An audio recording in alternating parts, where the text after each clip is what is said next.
Yo, what's good? You're listening to Everyday Superpower, where we talk non-verbal communication, we talk dating, we talk game, we talk attraction, repulsion, everything in between.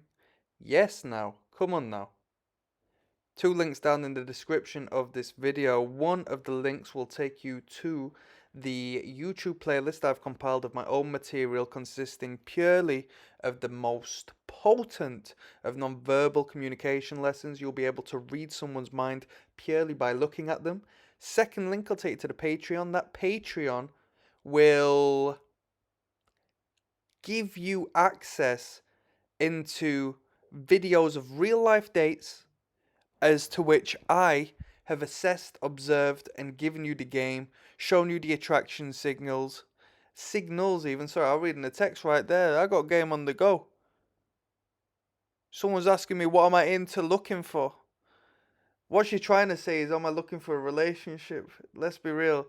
I'm into having fun. So, I'm sidetracked, people. The link to the Patreon, you'll watch real dates with me. You'll get that attraction and repulsion and everything in between, symbolic non-verbal communication internalized, and you can apply that in your real life, in your real conversations and communications on a 24-hour basis around the clock.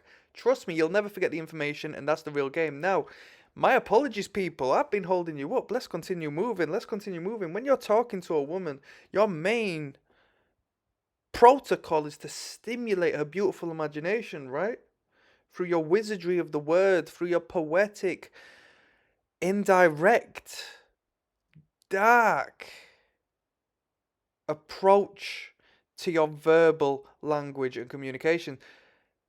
Everyone speaks to her direct, and not only everybody speaks to her direct, boys go and pick on her, and boys talk to her about themselves. All right, that's standard boy language when I try to talk to girls. And don't get me wrong, there's a time and place for both, right? There's a time and place for both, but we need to shroud ourselves in mystery, right? What does a woman like? Oh, I like a mysterious man. Oh, he's such a dark horse. Oh, he's this, that, and the third, right? You can be that dude. It don't matter what you look like. It don't matter what you got going for you. You can be that dude, alright? If you allow yourself to give her hints about what the future holds. If you give her hints about the darker recesses of your character. If you give her hints about your inner sexual prowess, then she can do the math and she can try to work it out herself. But the thing is, you've not given her 2 plus 2 equals something. You've given her 2 plus and then blank that rest out. So how's she gonna come to an answer of what you're really about without trying to fill the gap? Is she gonna be thinking about you? That's that ambiguity. That's the beautiful thing. And the thing is, alongside that, you can start to double speak everything. You can start to have this underlying language below the verbal, yeah? Below the. So if I talk to you about, let's say a woman is committed to an act of submission to you, yeah? And giving you something. Can I have a bite of that cookie? Can you send me a bit of that cookie along? And she does that. You can just say, oh, you know what? I'm a big fan of when you do what I say. And you can leave it at that. You're next on to the next conversation, next conversation. You think that sounds daft. Some people might think that sounds daft. You know what I mean? You know what? I'm a big fan when you take orders, you know. We'll move on. It could be a joke, yeah? You could say it in a joking manner. You could say it in a serious manner, a bold manner. The point still stands. There's a sexual undertone, there's an understanding there, there's a question, but before there's any resolution or responses of such, and there will be non verbally, there will be potentially in the form of a laughter, a giggle, or if you've played your cards wrong, you know what I mean? There might be a bit of a turtling, a bit of a jump back, a bit of a negative shock. Don't get me wrong, it might not all go right. But once you clue yourself up, once you follow this channel, once you click like, and once you click subscribe, and once you follow the Patreon, you'll never fall short of it because you'll always know the right time to play these games. You'll always know the right time to implement these short, sharp shock statements. to send a shiver up and down the spine of that woman. Yeah? You'll start speaking in double speak. That ambiguity will allow room for there to be no concentrated literal meaning behind your word, more so a concentration on her behalf to try to see through the fog. And it's exciting for her. It's exciting, right?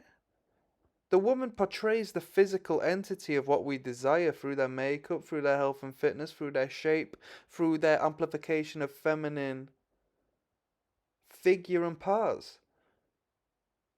The woman wants her imagination stimulated. Yes, she wants provision. Yes, she wants this, that, and the third. But as far as sexuality is concerned, she's all ears about what you have to say. And you can tickle that brain of hers. You can tickle that mind of hers with your mouthpiece. It doesn't matter who you are.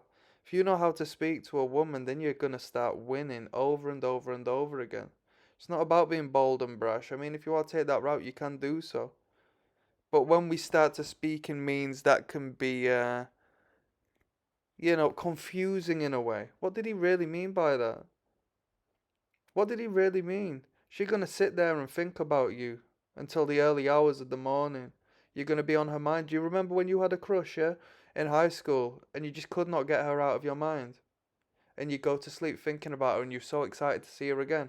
You're gonna be in that position within that woman's mind because you have implanted yourself in there through creating this expansive space. Let's say one man, a direct, bold man, is one big box. Yeah, let's say we're moving houses. We're moving from the house of us into the house of her. Yeah, one man who's concentrated and, direct and says what he means all of the time and is one dimensional. He's got one big box of things. Yeah, he's got one big box of things. It's a big box of things. It's all he's got. He's put in one cardboard box. He's moved it into that property. He's put that into the mind of that woman. Now, let's say we take them items and we scatter them out and separate them into multiple different cardboard boxes, and we're more expansive. We take up a lot more space with these boxes, yeah? We now shift them boxes into the mind of that woman. Have you seen that? Because there's so many different dots to connect, and there's so many different ways of working stuff out, and so much more ambiguity and generalization in regards to the word and how we speak and communicate. And that's where this undercurrent can be created. That's where this sexuality can be created. That's where this anxiety can be provoked. Yeah? Where this indirect degree of danger, this thrilling, dangerous element as to where she can't understand you. So her survival mechanism is telling her, whoa, we need to work this person out because this is kind of mad. So her brain, subconsciously at the very least, her primitive brain, or even her reptilian brain, the stem of her brain that it needs to survive to continue on and continue to breathe, it's ringing bells, and it's because of you. This is game. Click like if you appreciate this game. Yeah, click subscribe if you appreciate this game. On that note, I'm gonna sign out. Peace.